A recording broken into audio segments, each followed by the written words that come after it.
We got some major news to discuss, Celtics fans, but I could not start today's show without celebrating 617 Day with you guys. Happy anniversary, Celtics fans. Just 1 year ago, we took home the Larry O'Brien Trophy, and 17 years ago as well, Pierce, KG, Ray Allen, Rondo, the whole bunch took home the 17th, Boston Celtics championship. And my question to you guys before we start today's show is, if we had these two teams matched up against each other, who would win in a 7-game series? If it's the 08 C's, type 2008, or if it's last year's Boston Celtics championship roster, type 2024 down in the comments section. I'm trying to hear what the Celtics fans have to say.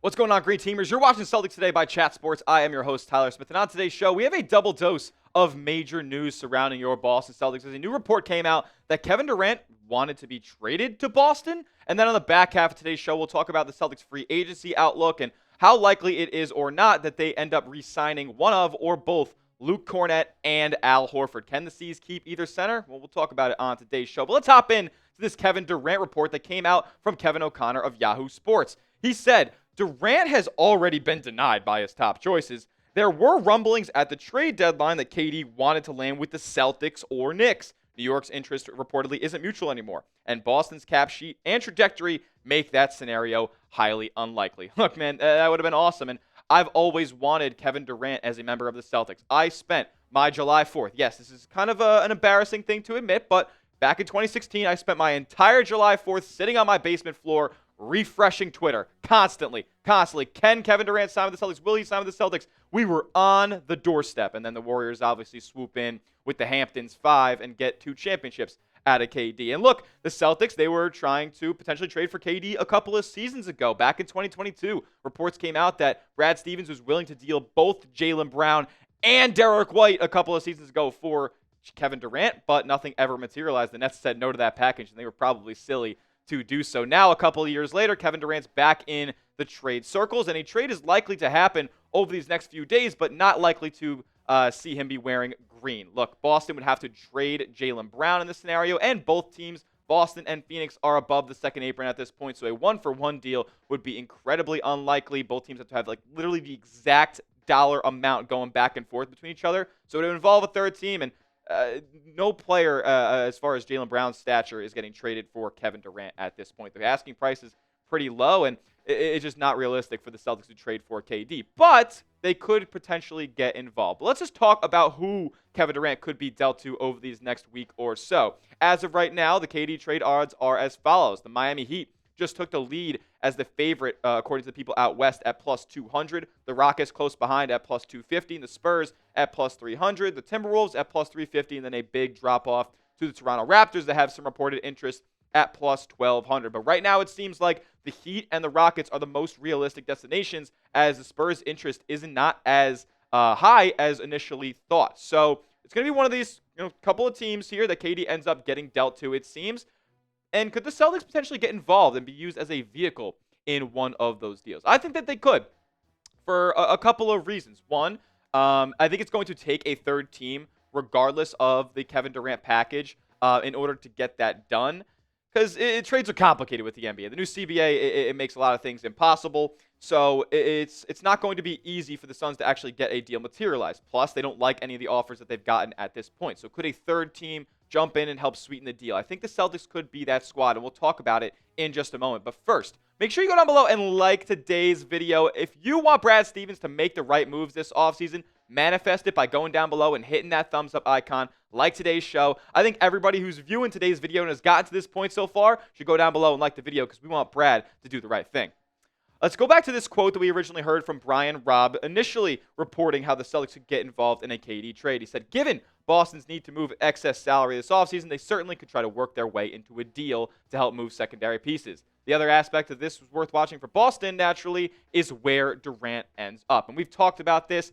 I doubt that Brad Stevens facilitates a trade to the Eastern Conference in this scenario, with the Heat being the favorite, and they're obviously the most likely Eastern Conference team to trade for Durant. I'm not so sure that Brad would want to help the Heat out and be a vehicle to get Kevin Durant to an arch rival of the Boston Celtics and give the Heat a pretty good pathway to winning the Eastern Conference next season. So I doubt that it happens, but I don't think it's completely out of the question just yet if it helps the Celtics and benefits them long term. Those are the moves that Brad Stevens is going to make. And then Jake Fisher came out with this yesterday saying, I've also heard that Phoenix has done some background work on Kristaps Porzingis, with Boston known to be exploring its trade options up and down the roster. And Phoenix also has done their background work on Andrew Wiggins. And that obviously makes a lot more sense with the Heat being a big destination for KD at this point, and Andrew Wiggins having to be a part of any deal that gets made for Durant and to the Heat. So naturally, Phoenix is going to do their work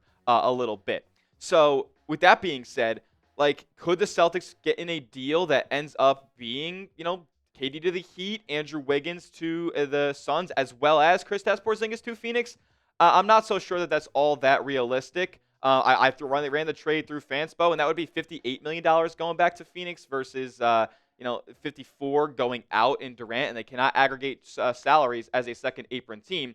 So if Porzingis was to be traded to Phoenix, it's not all that realistic that it ends up happening in a KD to the Heat deal, but maybe down the line if Phoenix gets out of the second apron, and I'll just vocalize this on screen out, but no worries. If they end up getting under the second apron via this KD trade and they can start aggregating salaries, maybe there are a couple of assets that the Suns have on their books right now that could be worth it in a Celtics trade. Now, these two players that I'm about to mention are on 3-year contracts, but they are making good money in order to get some salary relief for Boston. Grayson Allen makes $17 million, about $16.8 next season, and Royce O'Neal makes $10.1. So I could potentially see a trade end up happening down the line, as Boston has been reported to not be super impatient when it comes to making moves this offseason. They're comfortable waiting maybe potentially all the way into next season up to the trade deadline when those luxury tax repeater penalties end up hitting. So this could be something that doesn't necessarily involve Kevin Durant, but it also could. So lots of different ideas and opportunities and explorations that Brad Stevens and the Celtics need to do this offseason. And if they do end up making a move, we're going to have you covered here on the channel. So subscribe and turn your notifications on. If the Celtics make a trade this offseason, there's a pretty good chance that we end up going live on the channel. So make sure you turn notifications on so you know exactly when we're posting content or going live here at Celtics Today. Lock us in as your #1 spot for Celtics content all offseason long, because it's going to be a busy one. We'll get some more on Celtics free agency rumors in just a second, but first, make sure you are hooked up with this awesome deal with our friends over at Fanatics with this fresh Celtics hoodie. Look, I know it's getting hot out there, and it isn't exactly hoodie season right now, but that's why it's on a fat sale, 40% off, and you can get it at this link right here, chatsports.com/Boston hoodie. I have not yet gotten a Celtics green hoodie myself, so I think I'm going to tap in on this fresh deal right here. Chatsports.com/BOS hoodie. That link will be in the comment section and description of today's video to make it easy for you guys. Go get yourself some fresh Celtics hoodie gear today. All right, now we have some new updates on Luke Kornet and Al Horford's free agency. An NBA insider by the name of Michael Scotto over at Hoops Hype detailed a bunch of different, roundtable NBA topics like Kevin Durant's trade, destinations, like other free agency outlooks around the league, and then got to the Celtics with Al Horford and Luke Kornet being their two key unrestricted free agents. And Scotto opened talking about Horford saying this: predominantly high-level playoff contenders are monitoring Horford to see if he'd leave Boston, with the Celtics expected to take a step back without Tatum next season and in a financial crunch regarding their salary books. The general sense around the league and those close to Horford is that he'll continue to play next season. Now, Scotto did not say where Horford is leaning on playing next season, and to be honest, from my view here, to me, Al Horford's career is stamped. As far as his entire basketball life, 2-time national champion of Florida, finally got that illustrious NBA championship last year with the Boston Celtics, a multi-time all-star we're talking about here, and there really isn't that much left to prove from my view in his career. But I'm not Al Horford. If he believes that there is still stuff left to prove in his NBA career, then he is going to look at the idea of joining another contender. But I don't really think it's that high of a chance that Al Horford wants to leave Boston. However, it is not the easiest thing financially to do. And Horford's still absolutely a contributor at this point. I don't think that he is a veteran minimum player. He's still putting up really solid efficiencies. He's still being a good and mobile defender, for stretches. And he's putting up, 10 and 6 pretty much every game as that off the bench center. And the Celtics, more often than not, were a better basketball team out on the floor with Al Horford rather than Kristaps Porzingis. So I would understand completely why they would want to keep him in town. And in the playoffs this past year, he was one of the more consistent players on the roster when nobody could shoot throughout this entire postseason run. Al Horford's out there at 39 years old playing 32 minutes a game and shooting 40% from three. He continues to be effective at this stage in his career. Doesn't seem like he needs to retire at this point. And if he still wants to keep playing basketball, I am all for it. Look, I just can't see Al Horford wearing another jersey, especially at this point in his career. Like, I was surprised when he left for Philly, but I wasn't, shocked because he got a $100 million contract. And he ends up getting dealt to Oklahoma City, and then the Celtics swoop in and trade Kemba Walker for him, and it's been awesome ever since then. So I just can't see Al Horford wanting to be on another team, especially at this late stage in his NBA career. I hope they can bring him back, and I hope he'll take a little bit of a discount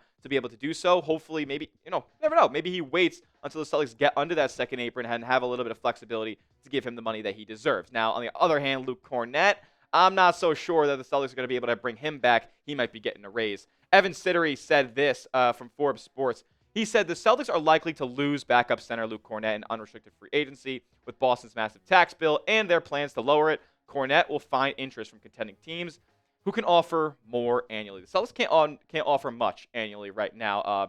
On their books, the only exception that they have for free agency is veteran minimums, and Luke Kornet is going to get more than the veteran minimum. Look, second apron, man, it makes everything impossible. Even retaining your players that you have helped, kind of progress and get better along their career. Luke Kornet was kind of a scrub before he came to the Boston Celtics and has only gotten better over these last couple of seasons. It's just so unfortunate that this new CBA really limits your ability to keep a roster that you have helped build and turn into a contender long term. Scotto said this as well about Kornet.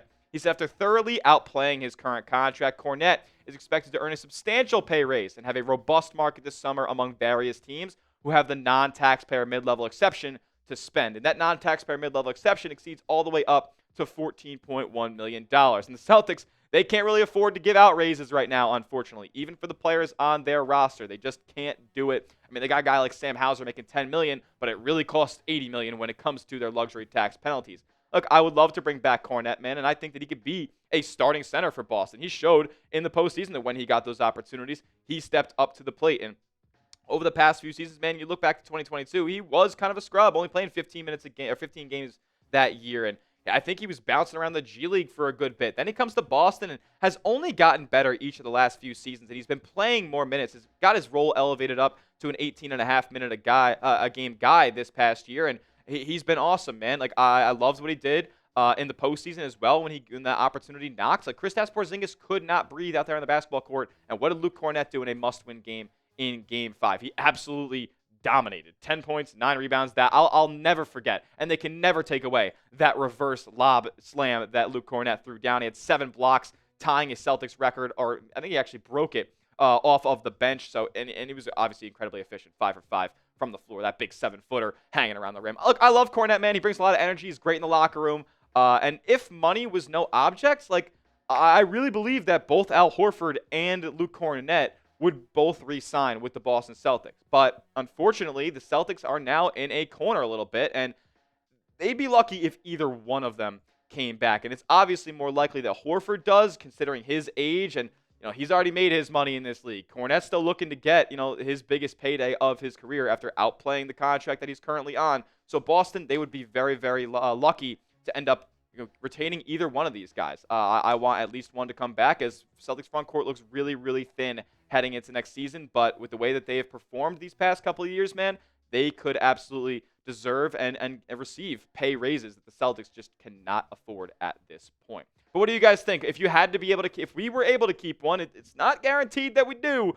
But let me know, who would you rather keep in the comment section? If it's Al Horford, give me an Al. Or if it's Luke Kornet, throw a Luke down in the comment section. If you're feeling froggy, maybe add a couple more U's in there for a Luke, like he was getting chanted in the postseason. Pick one to keep for me down in the comment section. Make sure you are subscribed to the channel. That will do it for today's edition of Celtics Today by Chat Sports. If we hear anything new on Horford or Kornet, as well as the Celtics' potential involvement in a Kevin Durant trade, we're going to bring you that info right here at the channel. So subscribe, turn your notifications on, and lock us in as your number one spot for Celtics content all offseason long. We'll see you guys in the next one. And as always, let's go C's.